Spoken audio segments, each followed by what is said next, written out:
പ്രസവം കുറയുന്നതിനനുസരിച്ചാണോ ഇത് കൂടുതൽ അത് ചെറുപ്പത്തിലൊക്കെ കേട്ടുന്നത് ക്യാൻസറിന് മരുന്നില്ല, അങ്ങനെ എന്താ സർ? അങ്ങനല്ല, ക്യാൻസർ അത് ഭക്ഷണം കഴിച്ചിട്ടാണോ? അല്ല, ജീവൻ ഉണ്ടെങ്കിൽ ക്യാൻസറാണ് സാധ്യത. ജനിച്ചിട്ടുണ്ടോ, ജീവൻ ഉണ്ടോ, ക്യാൻസർ വരാനുള്ള എല്ലാ സാധ്യതകളും അവിടെ ഉണ്ട്. നമുക്ക് ഷീസ് സാറ് കിട്ടിയിട്ടുണ്ട്. സാറ് എവിടെയൊക്കെയാണ് എന്തൊക്കെ പഠിച്ചത്, സാർ ഇപ്പോൾ ഇവിടെ വർക്ക് ചെയ്യുന്നത് സാർ തന്നെ പറഞ്ഞുതരും. അപ്പം നമുക്ക് ഉപകാരപ്പെടേണ്ട, എൻ്റെ ജീവിതത്തിൽ ഉപകാരപ്പെടേണ്ടത് എനിക്ക് സാറിൻ്റെ അടുത്ത് നിന്ന് കിട്ടിയോണ്ട് മാത്രമാണ് അൽഹംദുലില്ലാ ഞാൻ നമ്മുടെ പ്രേക്ഷകർക്ക് മുമ്പിൽ സാറിനെ കൊണ്ടുവരുന്നത്. സാർ അങ്ങനെ ആവശ്യപ്പെട്ടില്ല, നമ്മളെ നിർബന്ധ പ്രകാരം ഒരു ദിവസത്തെ നമ്മളെ യാത്രേൻ്റെതൊക്കെ നമ്മൾ പെൻഡിങ് ആക്കി വെച്ച് സാറിൻ്റെ എന്തായാലും സാറിൻ്റെ ഒഴിവ് പോലെ നമുക്ക് കിട്ടണമെന്നുള്ള ആഗ്രഹം കൊണ്ടായിരുന്നു. അൽഹംദുലില്ലാ നമ്മൾ ഷീസ് സാർ തന്നെ അതിനെക്കുറിച്ച് നമുക്ക് പറഞ്ഞു. അസ്സലാമു അലൈക്കും വറഹ്മത്തുള്ളാഹി വബറകാതുഹു. എൻ്റെ പേര് ഡോക്ടർ മുഹമ്മദ് ഷെയ്ഖ് അബ്ദുൽ വാഹിദ്. ഞാൻ യഥാർത്ഥത്തിൽ തിരുവനന്തപുരത്തു നിന്നാണ്. ഞാനിവിടെ ഡൽഹിയിൽ 2016 മുതൽ പ്രാക്ടീസ് ചെയ്യാണ്.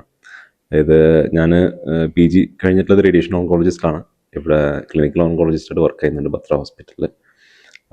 നമ്മൾ സ്ഥിരമായിട്ട് ഓരോ ദിവസവും 80 മുതൽ 120 പേഷ്യൻസ് ഡെയിലി നോക്കുന്നുണ്ട്. ആൻഡ് പലതരത്തിലുള്ള പേഷ്യൻസാണ് കാണുന്നത്. ആൻഡ് നാട്ടിൽ നിന്നും നമുക്ക് അത്യാവശ്യം പേഷ്യൻസ് റെഫറൽ വരുന്നുണ്ട്.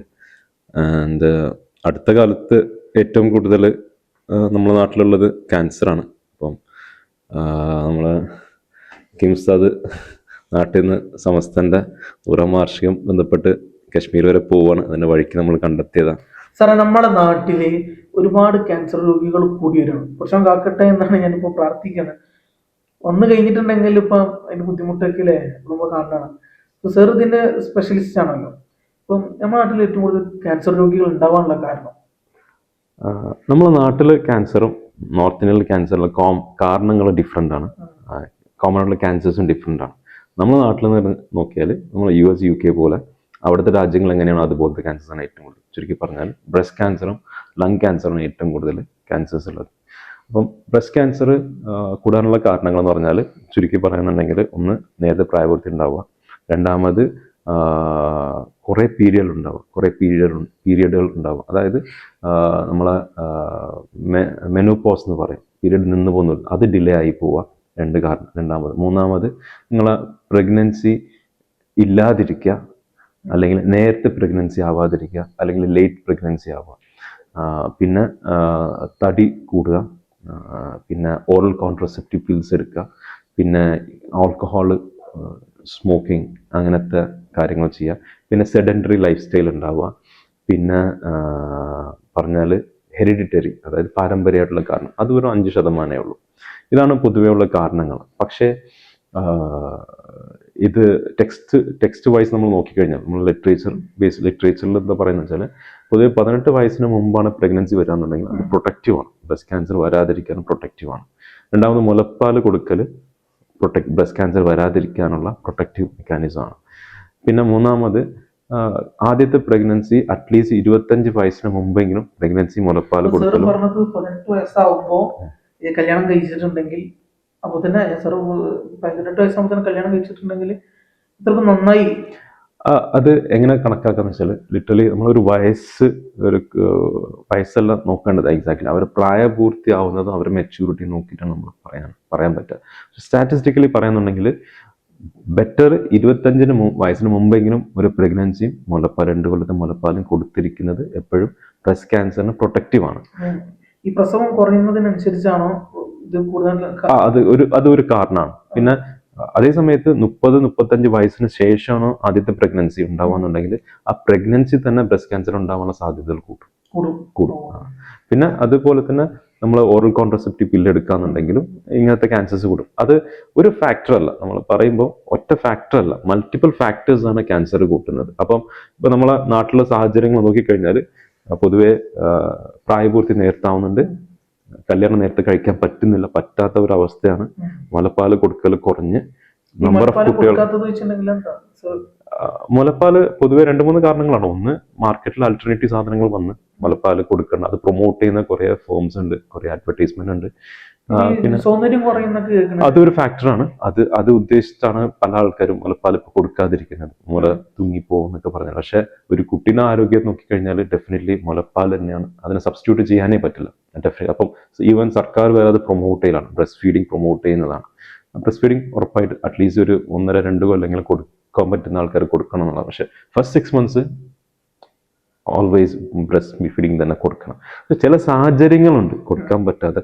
ഫോർ എക്സാമ്പിൾ, നമ്മളിപ്പോൾ നോർത്തിലൊക്കെ വർക്ക് ചെയ്യുന്ന സമയത്ത് ദാരിദ്ര്യം കാരണം ഭക്ഷണം കിട്ടാതെ മുലപ്പാൽ ഉണ്ടാവാതെ പല കുട്ടികളുണ്ട്. നമ്മൾ ഹരിയാനയിലൊക്കെ വർക്ക് ചെയ്യാൻ ക്യാമ്പിന് പോകുമ്പോഴൊക്കെ ലിറ്ററലി മുലപ്പാൽ ഉണ്ടാവുന്നില്ല. ആ കുട്ടികളെ നോക്കിക്കഴിഞ്ഞാൽ 2 വയസ്സുള്ള കുട്ടികളെ നോക്കിക്കഴിഞ്ഞാൽ ഒരു 1.5 മാസമായ കുട്ടികൾ വലിപ്പം ഉണ്ടാവുള്ളൂ. Protruded belly. ലിറ്ററലി നമ്മൾ ചിന്തിക്കാൻ പറ്റും. നമ്മൾ ആഫ്രിക്കാനൊക്കെ കണ്ടിട്ട് പലതും പറയും, പക്ഷെ ലിറ്ററലി നമ്മളെ നാട്ടിൽ നമ്മളെ മുറ്റത്ത് ഇങ്ങനെ നടക്കുന്നത്. പിന്നെ പിന്നെ തടി കൂടുക, ഒബിസിറ്റി കൂടുക, ഇതൊക്കെ കാരണങ്ങളാണ്. പിന്നെ എന്താ ഒബിസിറ്റി പൊതുവെ ഹാർംഫുൾ ആണ്. കൂടുതൽ ഭക്ഷണം കഴിക്കൽ തന്നെ പ്രശ്നമാണ്. ആൾക്കാർ എന്താ ചെയ്യുന്നത് വെച്ചാൽ നില ഉൾട്ടാണ്. പൊതുവെ നമ്മുടെ ശരീരം ഭക്ഷണം കുറച്ച് കഴിച്ചാൽ അത്രയും നല്ലതാണ്. സുഹൃത്തിൽ പറഞ്ഞതുപോലെ ഒരു ഭാഗം ഭക്ഷണം, ഒരു ഭാഗം വെള്ളം, ഒരു ഭാഗം എയർ, ഹവ, അങ്ങനെ ആവണമെന്നാണല്ലോ. ലിറ്ററലി അതാണ് അതിന്റെ രീതി. എപ്പോഴും ഭക്ഷണം കഴിച്ചാലും വിശപ്പ് കംപ്ലീറ്റ് ആയിട്ട് മാറാൻ പാടില്ല. എപ്പോഴെങ്കിലും ഫീസ് എടുക്കുന്നത് ഓക്കെയാണ്, പക്ഷെ സ്ഥിരമായിട്ട് കഴിക്കുക എന്നുള്ളത് പ്രശ്നമാണ്. ഡെഫിനറ്റ്ലി അതുകൊണ്ടാണ് ഈ അസുഖങ്ങൾ കൂടുന്നത്. അപ്പം നോമ്പ് എപ്പോഴും പ്രൊട്ടക്റ്റീവ് ആണ്. കുറച്ച് ഫാസ്റ്റിംഗ് ചെയ്യൽ എപ്പോഴും പ്രൊട്ടക്റ്റീവ് ആണ്. ഡെഫിനറ്റ്ലി പ്രൊട്ടക്റ്റീവ് ആണ്. ഡെഫിനറ്റ്ലി ഒക്കേഷണൽ നോമ്പ് എടുക്കുന്നത് എപ്പോഴും നല്ലത് തന്നെയാണ്. പൊതുവെ നമ്മുടെ ശരീരം പട്ടിണി കിടക്കാനുള്ള സാഹചര്യങ്ങൾ വരുമ്പോൾ നമ്മൾ ജീവൻ നിലനിർത്താൻ വേണ്ടിയിട്ടാണ് ശരീരം ഫംഗ്ഷൻ ചെയ്യുന്നത്. അതായത് എപ്പോഴും ഭക്ഷണം തിന്നുന്ന അവസ്ഥ അല്ല.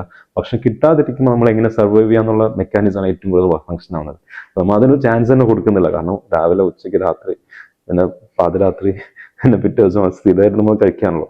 പക്ഷെ ഇത് വരുന്നത് ഇവിടെയാണ് നമുക്ക് പ്രശ്നം വരുന്നത്. ഈ വെൽനെസ് ആൾക്കാർക്ക് ഉണ്ടാവില്ല, ഈ നാച്ചുറോപ്പത്തീസ് വെൽനെസ് ആൾക്കാർ, അവർ പറഞ്ഞത് നിങ്ങൾ രാവിലെ ഒരു ഗ്ലാസ് വെള്ളത്തിൽ അത് ഇട്ട് കുടിക്കുക, നിങ്ങൾ ക്യാൻസർ വരൂല. അങ്ങനെ ഒരു സംഭവമല്ല. Body is protective.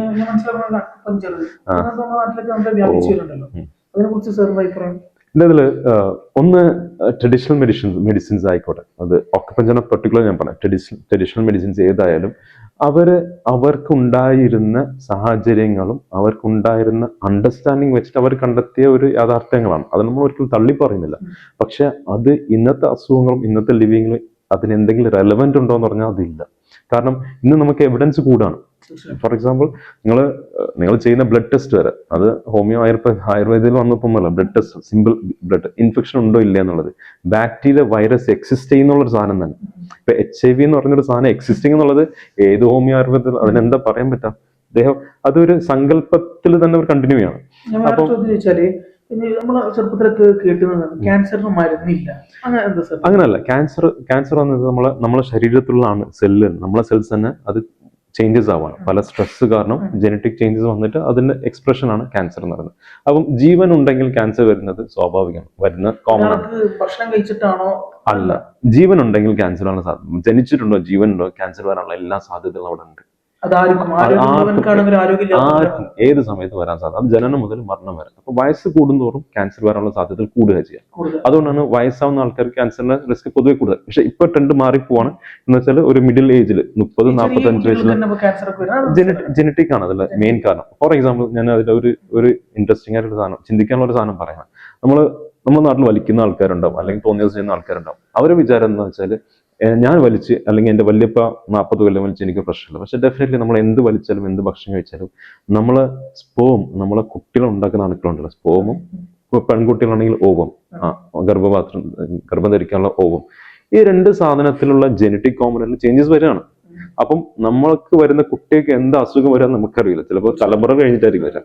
പിന്നെ ഞാൻ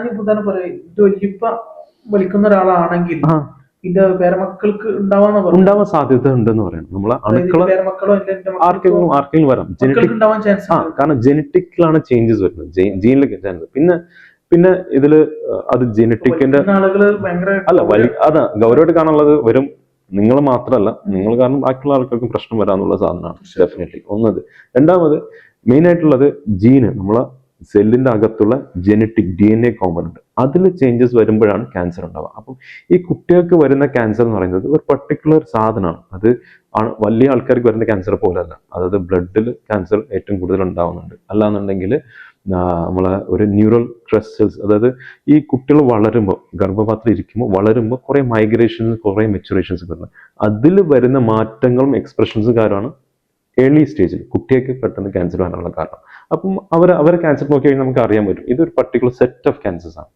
four example neuroblastoma, retinoblastoma, brain tumours, leukaemia, lymphoma, ഇതൊരു പർട്ടിക്കുലർ സെറ്റ് ഓഫ് ക്യാൻസേഴ്സ് ആണ്. അത് കുട്ടികൾക്ക് മാത്രം ഒരു ഇത് ഇൻഹെറിറ്റഡ് ഏറ്റവും കൂടുതൽ ക്യാൻസറോട് ബാധിക്കണം പൊതുവെ കാണുന്നത്. അതായത് കുട്ടികളെ കണക്ക് നോക്കി കഴിഞ്ഞാൽ ബ്ലഡ് ക്യാൻസേഴ്സ് ആണ് ഏറ്റവും കൂടുതൽ വരുന്നത്.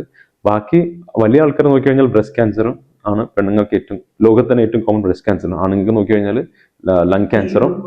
ഇത് വരാൻ കാരണം വെച്ചിട്ടുണ്ടെങ്കിൽ സാർ പറഞ്ഞത് 25 വയസ്സിന് മുമ്പിൽ ഈ പറഞ്ഞ ബ്രസ്റ്റ് ക്യാൻസറിന്റെ കോമൺ ആയിട്ടുള്ള കാരണം പറഞ്ഞല്ലോ. അതായത് മൾട്ടിപ്പിൾ ഫാക്ടേഴ്സ് ആണ്, എപ്പോഴും മൾട്ടി ഫാക്ടോറിയൽ കാരണങ്ങളാണ് ഈ ബ്രസ്റ്റ് ക്യാൻസർ അല്ലെങ്കിൽ ഏത് ക്യാൻസർ വരാനുള്ള സാധ്യതകൾ കൂട്ടുന്നത്.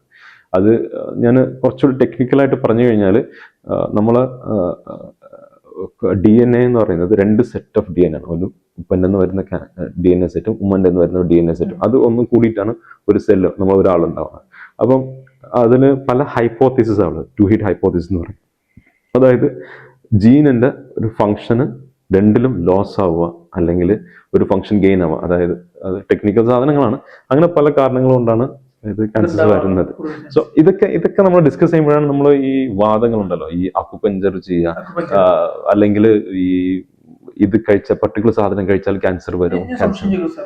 ഈ തടി കുറയാനുള്ള മരുന്നുകള് നമ്മളിപ്പോ ഒരുപാട് ആളുകൾ ശ്രമിക്കുന്നുണ്ട്, ഒരുപാട് ആളുകൾ തടി കുറയാനുള്ള ഇതിനെങ്ങനെ നമ്മൾ ശ്രമിക്കുന്നുണ്ട്. അപ്പൊ കാരണം വെച്ചിട്ടുണ്ടെങ്കിൽ ഇപ്പൊ നമ്മള് അത്യാവശ്യം അധികം ആളാണ്.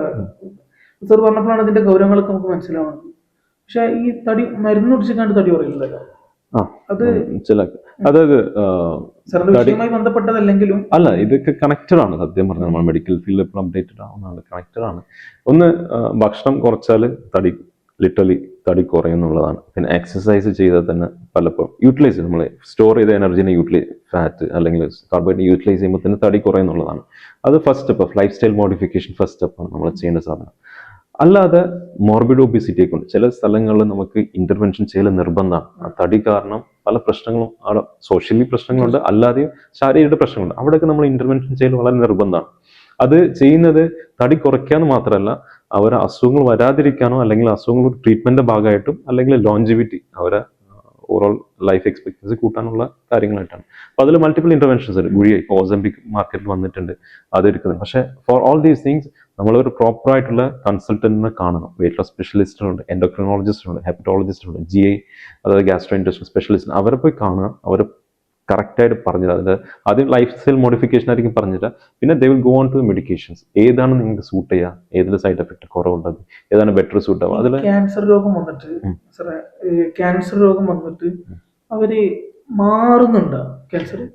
ക്യാൻസർ ഇത് ഒറ്റ വാക്കിൽ പറയാൻ പറ്റില്ല. പൊതുവെ ഏർലി ഡയഗ്നോസ്, നേരത്തെ ഡയഗ്നോസ് ചെയ്തിട്ട് നേരത്തെ ട്രീറ്റ്മെന്റ് കറക്റ്റായിട്ട് ചെയ്ത് കഴിഞ്ഞാൽ ഒരു 90% ആൾക്കാരും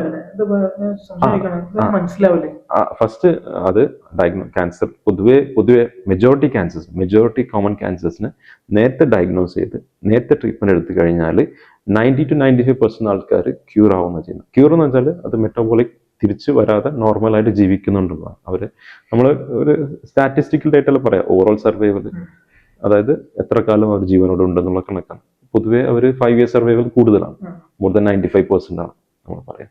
പക്ഷെ ഓരോ ക്യാൻസറും ഒരു വ്യക്തിക്ക് ഒരു പെർട്ടിക്കുലർ സാധനമാണ്, സെയിം അല്ല. ബ്രസ്റ്റ് ക്യാൻസർ പറഞ്ഞാൽ എല്ലാ ബ്രസ്റ്റ് ക്യാൻസറും സെയിം അല്ല.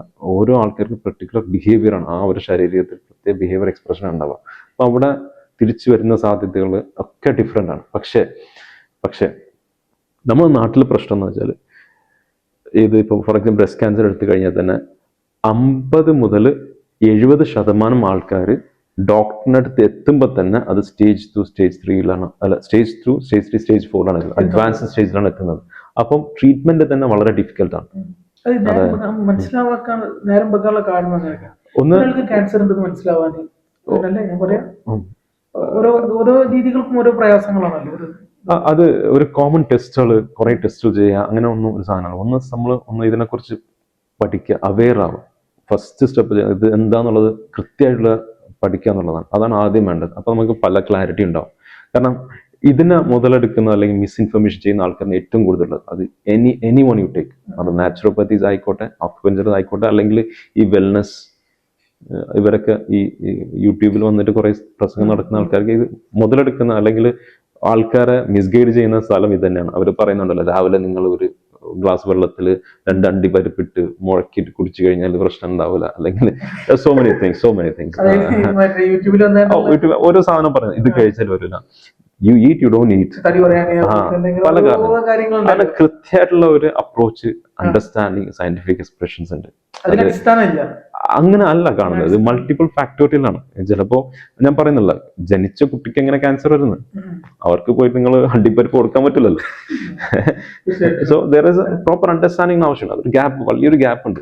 അപ്പം ഇത് ഒന്ന് നമ്മൾ സെൽഫ് അവെയർ, എഡ്യൂക്കേറ്റ് ആവാം. രണ്ടാമത് കോമൺ ആയിട്ടുള്ള ക്യാൻസറിനെ കുറിച്ച് മനസ്സിലാക്കുന്ന നിർബന്ധമാണ്. ഫോർ എക്സാമ്പിൾ ബ്രസ്റ്റ് ക്യാൻസറിനെ കുറിച്ച് എല്ലാവരും നമ്മളെ വീട്ടിലെ പെണ്ണുങ്ങൾ അറിഞ്ഞിരിക്കുന്ന നിർബന്ധമാണ്. കാരണം കേരളത്താണ് ഏറ്റവും കൂടുതൽ ക്യാൻസർ ഇൻസിഡൻസ് ഉള്ളത്, പുതിയ ക്യാൻസർ വരുന്നത്. അത് മലബാർ ഭാഗത്താണ് ഏറ്റവും കൂടുതൽ. പുതിയ വെച്ചാൽ ഓരോ, ഇപ്പൊ നമ്മൾ ഒരു കണക്ക്, ഇപ്പൊ ഇന്ന് ഒരു പീരീഡ് എടുക്കുക, 2024 മുതൽ 2025 വരെ എത്ര പുതിയ ക്യാൻസേഴ്സ് കണ്ടെത്തി നോക്കിയാൽ, പുതിയ ക്യാൻസേഴ്സ് കണ്ടെത്തുന്നത് നമ്മളെ ഹൈ അർബനൈസ്ഡ് ഏരിയയിലാണ്. അത് കേരളത്താണ് ഏറ്റവും കൂടുതൽ വരുന്നത്. അതിൽ മലബാറാണ് ഏറ്റവും കൂടുതൽ വരുന്നത്. ഇത് പുതിയ ക്യാൻസർ ഇൻസിഡൻസ് കൂടുതലുള്ളത്. ഭക്ഷണം മാത്രമല്ല, എവറിഥിങ്. ഫോർ എക്സാമ്പിൾ ഞാൻ പറഞ്ഞല്ലോ ബ്രസ്റ്റ് ക്യാൻസർ. ഞാൻ ചോദിക്കട്ടെ, ചോദ്യത്തിൽ എങ്ങനെയാണോ അറിയില്ല, പൊതുവെ മുസ്ലിം വിഭാഗത്തിനാണ് കൂടുതലാണെന്ന്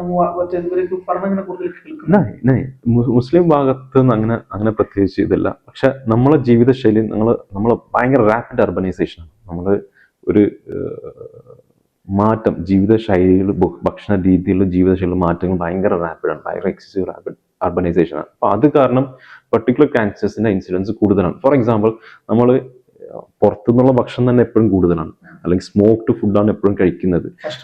ഫാസ്റ്റ് ഫുഡ്, സ്മോക്ഡ് ഫുഡ്, അതായത് ഈ ചുട്ട ഭക്ഷണങ്ങളൊക്കെയാണ് കൂടുതൽ കഴിക്കുന്നത്. അങ്ങനെയൊക്കെ കഴിക്കുമ്പോൾ അല്ലെങ്കിൽ അതായത് ഇപ്പോൾ നിങ്ങൾ ജസ്റ്റ് നോക്കിക്കഴിഞ്ഞാൽ മതി, ഒബീസിറ്റി, തടി കൂടുതലുള്ള രാജ്യങ്ങൾ നോക്കിയാൽ ഒന്ന് US ചിന്തിക്കാൻ പറ്റും, കുവൈത്ത് അല്ലെങ്കിൽ മിഡിൽ ഈസ്റ്റ് ചിന്തിക്കാൻ പറ്റും. ബാക്കി നിങ്ങൾ ഈസ്റ്റ് ഏഷ്യ അല്ലെങ്കിൽ ആഫ്രിക്ക നോക്കി കഴിഞ്ഞാൽ തടി ഇങ്ങനെ തടിച്ചിട്ടില്ല. പക്ഷെ അതേ ഒരു ട്രെൻഡാണ് നമ്മുടെ നാട്ടിൽ വരുന്നത്. ഒരു 40% ആൾക്കാർ തടിയാണ്, ഒബീസാണ്.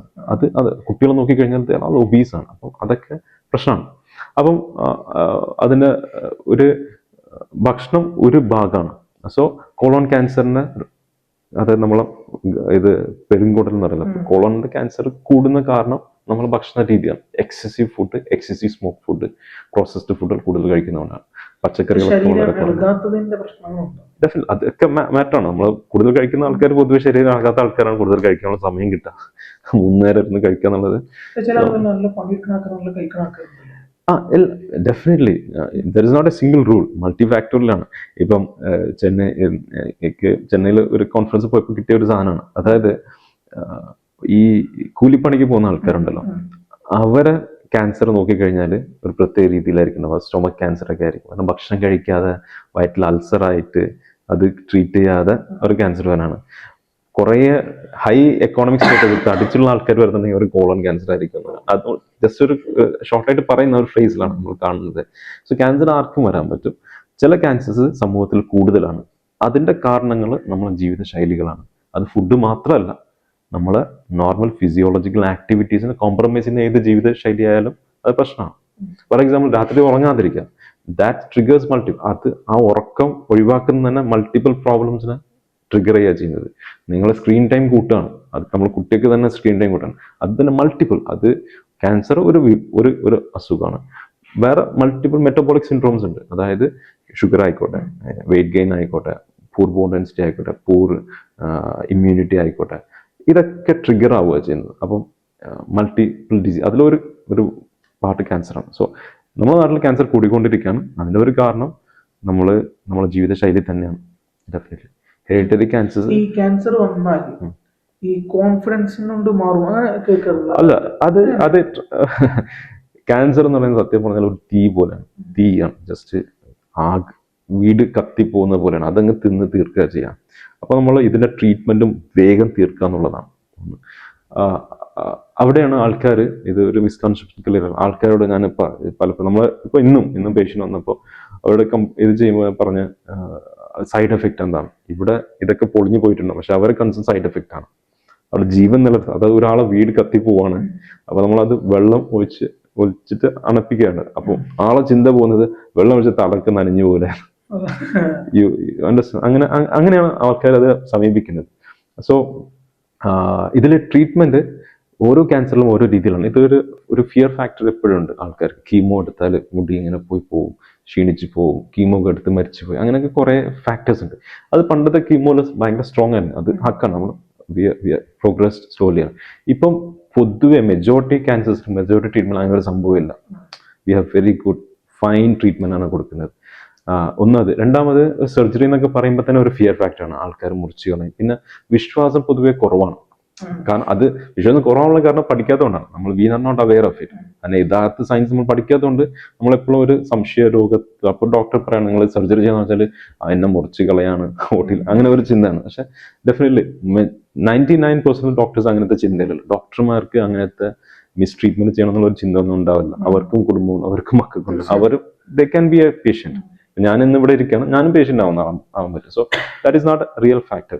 അപ്പം ഇതൊക്കെ പറയുമ്പോൾ പലപ്പോഴും തളർന്നു പോകും, ആൾക്കാർ ക്ഷീണിച്ചു പോകും, ആൾക്കാർ ട്രീറ്റ്മെന്റ് എടുക്കാതിരിക്കാൻ. അവിടെയൊക്കെ നമ്മൾ ഒരു വിശ്വാസം, ഒരു ഉറപ്പും ഉണ്ടായാൽ നല്ല രീതിയിൽ നമുക്ക് ചെയ്യാൻ പറ്റും. So that is A real fact. അതായത് പൊതുവെ വെസ്റ്റിനെയും ഇന്ത്യനെയും കമ്പയർ ചെയ്ത് കഴിഞ്ഞാൽ ഒരു അടുത്തുള്ള സ്റ്റഡിയിലെ ഒരു ഔട്ട്കം ആണ് ഇന്ത്യയിലെ പേഷ്യൻസ് ദേ ഡു വെൽ, പൊതുവെ നല്ല. കാരണം അവിടെ ഒരു ഫാമിലി ഒരു സ്ട്രക്ചർ ഉണ്ട് സപ്പോർട്ട് ചെയ്യാൻ, എമോഷണലി ഫൈനാൻഷ്യൽ സപ്പോർട്ട് ചെയ്യാൻ സ്ട്രക്ചർ ഉണ്ട്. അത് വെസ്റ്റേൺ കൺട്രീസിൽ അല്ലെങ്കിൽ ഹൈലി അർബനൈസ് കൺട്രീസിൽ അതില്ല. അവിടെ സൈക്കോളജിക്കൽ പ്രോബ്ലം ഭയങ്കര ഇഷ്യൂസ് ആണ്. ദേ നീഡ് കൗൺസിലർ വേണം, കുറേ സൈക്കോളജിക്കൽ സപ്പോർട്ട് വേണം. നമ്മുടെ നാട്ടിൽ അത് പൊതുവെ ഇപ്പോൾ പുതിയൊരു ട്രെൻഡാണ്, പുതിയതായിട്ട് വരികയാണ്. Because we are moving towards the west. So അവിടെ അതിന് ആവശ്യം വരുന്നുണ്ട്. അപ്പോൾ അതുകൊണ്ട് ഒരു ആത്മവിശ്വാസം എപ്പോഴും നല്ലതാണ്. പക്ഷെ ആത്മവിശ്വാസം കൊണ്ടിട്ട് ആരും IAS ആവുന്നില്ലല്ലോ. So there is always a factor to take it like that. ഈ ക്യാൻസർ ഒന്നും മാറും, മെജോറിറ്റി ഓഫ് ദ ക്യാൻസേഴ്സ് മാറും. അതായത് ഇപ്പം നമ്മൾ 80 പേഷ്യന്റ് മുതൽ 120 പേഷ്യൻസ് ട്രീറ്റ് ചെയ്യാണ്. അതിൽ ഒരു 90% പേഷ്യൻസ് നമ്മൾ ഫോളോ അപ്പിൽ വരാണ്. 5 കൊല്ലം 6 കൊല്ലം കഴിഞ്ഞ് ഫോളോ അപ്പിൽ വരാണ്. They are doing well. അതായത് കഴിഞ്ഞ മുംബൈ മാരത്തണിൽ ഗോൾഡ് വാങ്ങിച്ച ആൾ നമ്മളെ പേഷ്യൻ്റാണ്, ബ്രെയിൻ ക്യാൻസറിന്റെ പേഷ്യൻ്റാണ്. ഒരു സിംഗർ ഉണ്ട്, പേരെടുക്കുന്നേ ഹീസ് അവർ പേഷ്യന്റ്. ട്രീറ്റ് ചെയ്തിട്ട് അത് ചെറുപ്പത്തിൽ ക്യാൻസർ ഒന്നാണ്, ട്രീറ്റ് ചെയ്തിട്ട് ഇപ്പൊ he's a singer. So many patients there. അതായത് കുറെ ഡോക്ടർമാരുണ്ട്, ഡോക്ടേഴ്സ് ടു. പക്ഷെ ക്യാൻസർ വന്ന് ട്രീറ്റ് ചെയ്ത്, ചെറുപ്പത്തിൽ ക്യാൻസർ വന്ന് ട്രീറ്റ് ചെയ്ത് ഇപ്പോൾ ഓൺകോളജിസ്റ്റ് ആയിട്ട് ക്യാൻസർ ഡോക്ടറായിട്ട് ട്രീറ്റ് ചെയ്യുന്ന പ്രാക്ടീസ് ചെയ്യുന്ന കുറെ ഡോക്ടർമാർ, നമുക്ക് അറിയുന്ന ഡോക്ടർമാരുണ്ട്. സോ അതേ സമയത്ത് ഈ അസുഖത്തിനൊരു ടെൻഡൻസി ഉണ്ട്, ഇത് തിരിച്ചു വരാനുള്ള സാധ്യതകൾ എപ്പോഴും ഉണ്ടാവും. സോ അതുകൊണ്ടാണ് ഡോക്ടർമാർ പറയുന്നത് നിങ്ങൾ ട്രീറ്റ്മെന്റ് കഴിഞ്ഞിട്ട് ഫോളോ അപ്പിൽ ഉണ്ടാവാന്നുള്ളത്. അതായത് ചില ക്യാൻസേഴ്സ് വേഗം തിരിച്ചു വരാൻ സാധ്യത, ചില ക്യാൻസർ 2 കൊല്ലത്തിൽ നടക്കും.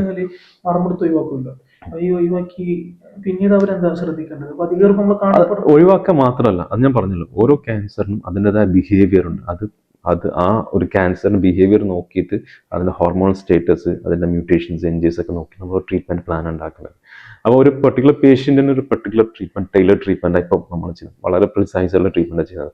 അപ്പം ട്രീറ്റ്മെന്റ് കഴിഞ്ഞതിന് ശേഷം പലപ്പോഴും ഫോളോ അപ്പിൽ ഉണ്ടാവുന്ന നിർബന്ധമാണ്. ആ ഡോക്ടറെ കാണിക്കും, ഡോക്ടർ അവരെ പ്രൈമറി ഫിസിഷ്യനെ കാണും, അവരെ ട്രീറ്റ് ചെയ്യുന്ന ഡോക്ടറെ കാണുന്നതായിരിക്കും ഏറ്റവും ഉത്തമം. അപ്പോൾ കാണുന്ന വെച്ചാൽ തിരിച്ചു വരാനുള്ള സാധ്യത എപ്പോഴും ഉണ്ടാവും ക്യാൻസർ വന്നു കഴിഞ്ഞാൽ. അപ്പം ചില ക്യാൻസേഴ്സിന് ആൾമോസ്റ്റ് ഇല്ല. ഫോർ എക്സാമ്പിൾ പ്രോസ്റ്റേറ്റ് ക്യാൻസർ വയസ്സായ ആണുങ്ങൾക്ക് വരുന്ന ഒരു ക്യാൻസറാണ്, പ്രോസ്റ്റേറ്റിൽ വരുന്ന ക്യാൻസറാണ്. അത് ട്രീറ്റ്മെന്റ് പ്രോട്ടോക്കോളിൽ ചിലത് നമ്മൾ ട്രീറ്റ്മെന്റ് തന്നെ തുടങ്ങില്ല, നമ്മൾ we will wait and watch. കാരണം അത്ര അഗ്രസീവ് അല്ല, പെട്ടെന്ന് ജീവൻ കൊണ്ടുപോകുന്ന ക്യാൻസർ അല്ല അത്. അപ്പൊ നമ്മൾ ചിലപ്പോഴും നിങ്ങൾ വെയിറ്റ് ചെയ്ത് നോക്കാം, എങ്ങനെ പോകുന്നു നോക്കാം. പൊതുവെ എല്ലാം ജീവൻ പോകുന്നുള്ളത് സ്വാഭാവികമുള്ള സാധനമാണ്. സോ അഗ്രസീവ്നെസ് ഫോർ എക്സാമ്പിൾ ചില ക്യാൻസേഴ്സിന് സ്റ്റേജ് 1 T1 ക്യാൻസർ ആയാൽ പോലും ഭയങ്കര അഗ്രസീവാണ്, ചെറിയ മുഴയായിരിക്കും. ഫോർ എക്സാമ്പിൾ മെലനോമ ഒക്കെ ഉണ്ട്, സ്കിന്നിൽ വരുന്ന ഒരു മെലനോമ പെർട്ടിക്കുലർ ക്യാൻസർ ഉണ്ട്. അതൊക്കെ വെച്ചാൽ അത് ചെറിയ മുഴയായ പോലെ ഇറ്റ്സ് വെരി അഗ്രസീവാണ്. അത് പലപ്പോഴും പെട്ടെന്ന് സ്പ്രെഡായി ബ്രെയിനിലൊക്കെ പോയിട്ട് മരിക്കുന്ന കേസാണ്. അതേ സമയത്ത് പ്രോസ്റ്റേറ്റ് ക്യാൻസർ ഫോർ എക്സാമ്പിൾ, അത് നമ്മൾ പലപ്പോഴും നമ്മളൊന്നും ചെയ്യലെന്നില്ല. കാരണം ഏജ് ഒരു 70-72 വയസ്സിലാണ് അത് കണ്ടെത്തുക. അവര് ഹാർട്ടിന്റെ പ്രശ്നങ്ങൾ, കുറെ പ്രശ്നങ്ങൾ, അതിൽ ക്യാൻസർ അപ്പോൾ നമ്മൾ ട്രീറ്റ്മെന്റ് കൊടുക്കൽ തന്നെയല്ല, ക്ലോസ് ഫോളോ അപ്പ് വെക്കും. സോ ഒരുപാട് കാര്യങ്ങൾ സാർ നമുക്ക് പറഞ്ഞു. ഞാൻ സാറിനോട് ചോദിക്കുമ്പോൾ എനിക്കും കൂടുതൽ ഇതിനെ കുറിച്ച് പഠിക്കാനാവാണ്. ഞാൻ സാറിനോട് ചോദിച്ചൊരു ഫാമിലി പരമായിട്ടാണ്. സാറിന്റെ നാട്? ഞാൻ ആക്ച്വലി ട്രിവാൻഡ്രമാണ്. നമ്മളെ യഥാർത്ഥ നാട് തേങ്ങാപ്പട്ട, നമ്മളെ തറവാടൊക്കെ തേങ്ങാപ്പട്ട എന്ന സാധനമാണ്. പക്ഷെ തിരുവനന്തപുരമാണ് നമ്മളെ താമസം. ഞാൻ ഡൽഹിയിലാണ് PG കഴിഞ്ഞത്. ഞാൻ കല്യാണം കഴിച്ചത് താമരശ്ശേരിയാണ്. വർക്ക് പ്രാക്ടീസ് ഒക്കെ ഡൽഹിയിലാണ് പ്രാക്ടീസ്, ബത്ര ഹോസ്പിറ്റലാണ് പ്രാക്ടീസ് ചെയ്യുന്നത്. അതായത് 2016 മുതൽ ഡൽഹിയിലാണ്. ആദ്യം സെന്റ് സ്റ്റീഫൻസിലായിരുന്നു, അതിനുശേഷം അതിന് ആദ്യം വന്ന 2004 എന്ന് ഇപ്പൊ 2016 മുതൽ ഇവിടെ ഡൽഹിയിലാണ്. പിന്നെ ഇപ്പൊ ബത്ര കയറിയിട്ട് 2019 മുതൽ നമ്മൾ ബത്രയിലുണ്ട്. സീനിയർ അവിടുത്തെ സീനിയർ ഇനിയും നമുക്ക് സാറിനെ എനിക്ക് പഠിക്കാനും നമുക്ക് പഠിക്കാനും പ്രേക്ഷകരോട് ലാസ്റ്റ് സാറിന് പറയാനുള്ളത് അതായത് പേടിക്കേണ്ടതില്ല. ഇതിൽ പേടിക്കാനില്ല. ആദ്യം നമ്മൾ ഇതിനെ കുറിച്ച് അവെയർ ആവണം, പ്രോപ്പറായിട്ട് പഠിക്കണം. സയൻസ് അറ്റ്ലീസ്റ്റ് റീഡ് ചെയ്യാം. ടൈം പാസ് വെറുതെ റീല് നോക്കിയിട്ടൊന്നുമല്ല, പ്രോപ്പറായിട്ട് എന്തെങ്കിലും പ്രശ്നമുണ്ടെങ്കിൽ നല്ലൊരു എഡ്യൂക്കേറ്റഡ് ഡോക്ടറിനെ കാണാം, ഒപ്പീനിയൻ എടുക്കുക, ഫോളോ ചെയ്യുക. Second opinion you can always take. പൊതുവേ നമ്മളൊക്കെ ഇത്രയും നമ്മളെ പ്രാക്ടീസ് ഇത് നിങ്ങൾ കൃത്യമായിട്ട് മനസ്സിലാക്കാം. നമ്മളെ മോഡേൺ മെഡിക്കൽ പ്രാക്ടീസ് ഉണ്ടല്ലോ, അത് ഡോക്യുമെന്റഡ് ആണ്. അതൊരു ലീഗൽ ഡോക്യുമെന്റ്, നിങ്ങൾക്ക് തരുന്ന ഓരോ പ്രിസ്ക്രിപ്ഷൻ ലീഗൽ ഡോക്യുമെന്റ് ആണ്. അപ്പോൾ എപ്പോഴും പരമാവധി കറക്റ്റ് ആവാനാണ് അവർ ശ്രമിക്കുള്ളൂ. ബിക്കോസ് അവർ കൊടുക്കുന്ന ഡോക്യുമെന്റ് വേറൊരു ഹോസ്പിറ്റലിൽ തെറ്റാന്നുണ്ടെങ്കിൽ there is always a conflict. അതങ്ങനെ ഉണ്ടാവില്ല പൊതുവെ. സോ വളരെ ട്രാൻസ്പെറന്റ് ആയിട്ടുള്ള പ്രാക്ടീസാണ് നടക്കുന്നത്. സോ ഫൈനാൻഷ്യലി ഒക്കെ വേറെ കുറെ ചർച്ച, there is a different topic. Otherwise as a doctor, നമ്മുടെ നാട്ടിലെ ഡോക്ടർമാരായിക്കോട്ടെ, they try to do their best. Honestly അവർ നല്ല ട്രീറ്റ്മെന്റ് കൊടുക്കാനാണ് ശ്രമിക്കുന്നത്. ഇറ്റ് ഡസന്റ് മാറ്റർ അത് മത, ജാതി, വിഭാഗം ഒന്നുമില്ലാതെ തന്നെ ഒരു മനുഷ്യനായിട്ട് ഡെഫിനറ്റ്ലി എല്ലാവരും എല്ലാ ഡോക്ടറും, എല്ലാ ഹോസ്പിറ്റലും, എല്ലാ ഡോക്ടറും they try to do their best. ഒരു യങ് ഏജിൽ വരുമ്പോൾ അവർക്ക് ഒരു പുതിയ MBBS അവരുടേതായ ഒരു കുറവുകളുണ്ട്. അവിടെ ചിലപ്പോൾ അവർ ദേഷ്യപ്പെട്ടെന്നൊക്കെ വരും. പക്ഷെ പൊതുവെ ഒരു പ്രാക്ടീസ് ചെയ്ത ഒരു ഇതാകുമ്പോൾ അവർ they have a particular way of practice, they try to do their best definitely. പക്ഷെ പിന്നെ പ്രവർത്തനങ്ങൾ സ്വീകരിക്കട്ടെ. അതുകൊണ്ട് എല്ലാവിധ കാവലും നമുക്ക് ക്യാൻസർ എന്നുള്ള അസുഖം നമുക്ക് വരുത്താക്കട്ടെ. ഒരു അസുഖവും വരാതിരിക്കട്ടെ. ദുആയിൽപ്പെട്ട ഒരു സാധനമാണ് ആരോഗ്യം. നമുക്ക് നൽകി അനുഗ്രഹിക്കട്ടെ. പ്രേക്ഷകർക്കും ആരൊക്കെ പറയുന്നു അവർക്കൊക്കെ അള്ളാഹു നൽകി അനുഗ്രഹിക്കട്ടെ. ഇൻഷാ അല്ലാഹ് ഇനിയും കാണണം. മണ്ണിനെ തേടി നമ്മുടെ യാത്ര